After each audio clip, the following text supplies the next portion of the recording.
Assalomu alaykum akalar. Rosa ko'pchilik so'rayotgan savol Gruziyaga qanaqa kelinadi? Mana shu savol bo'lyapti rosa ko'pchilikda. Endi bu yoqqa kelish tartibi bir xil.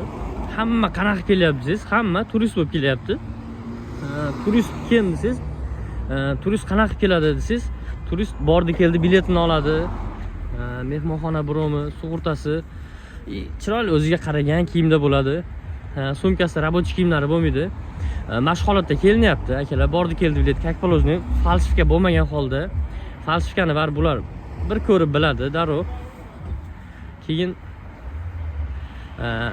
kim kelolmayapti, kim отказ olyapti siz, kimki nimaga ketyapsan desa, men ishga ketyapman desa, shular отказ olyapti. Ishga kelayotgan odamlarga отказ beryapti, ishga degan odamga. Yana nima pritsinalar откazga sabab bo'ladi siz? Masalan, odam kelyapti, turist 5 kunga, 1 haftaga bordi keldi biletda tur paketi bor, 5 kun 1 hafta. Oldingda qancha pul bor deyapti. Buni ham albatta so'rayapti. Oldidagi pul so'raganda $500 dan kam, $400, $300 puli bor odamni ham qaytarib yuboryapti. Qo'liga qog'oz beradi shunda. Puling kam degan qog'oz beradi. Puli kamligi uchun turistni aylanishingga yetmaydi bu pul degan ma'noda отказ qog'oz beradi. Keyin yana nima sabab siz? Shu bordi keldini qaytib ketishi falsifika bo'lgani, mehmonxona bron bo'lmagani, turist bo'ladigan odamga yetarli bo'lmagan narsalarki откazga sabab bo'lyapti. Bu haqida yana ham to'liqroq gapirishingiz mumkin. Savol yozib qolsanglar, xudo xolasa yana ham to'liq bu haqida gapirishga harakat qilaman. Endi sizlarga bitta life hack. Mana shu joyda pasportingizga kontrolga kirdingiz. Kirgan paytingizda qarang atrofga, o'nlab odam turgan bo'ladi. Nima deydi? Qaysiki tekshirib pasportingizga pechat bosib o'tkazayotgan yoki kimlardir qiynab o'tkazmayotgan odamlar bo'ladi. O'zi yaxshilab e'tibor bersanglar, avvalo peshana rizq bu yoqqa kelishinglar. Qarab tursanglar, kayfiyati yaxshi odam bo'ladi. Imkon qadar kayfiyati yaxshi odamga boringlar. Sizdan ko'p narsa talab qilmaydi, ko'p narsa so'ramaydi.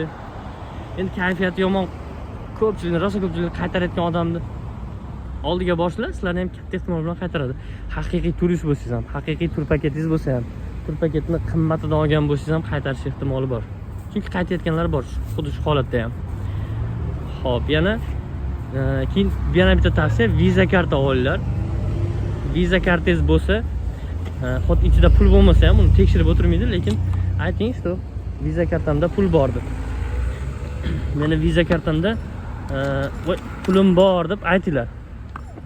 Keyin oldinglarda ham shu kami 700 tavsiya qilaman, undan baland $1000 dan baland pul olishni. Oldingda pul bormi degan, shu $1000 dan baland pul chiqarib, mana ko'z tashlab bo'ldi. Keyin u pulni bu yoqqa kelib, yana uyga qaytarib jo'natib olishingiz bo'ladi. Ko'p muammo yo'q.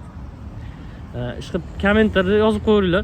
Agar ishga kelmoqchi bo'lganlar, bu yerga kelib qiladigan ishingizni aniq qilib, konkretni qilib, kutib oladigan odam gaplashib keling. Bo'lmasa juda qiynalib qolgan odamlar ko'ryapmiz. Ishga kelib, kutib oladigan odam yo'q. Bu yerga kelgandan keyin tayinli ish yo'q.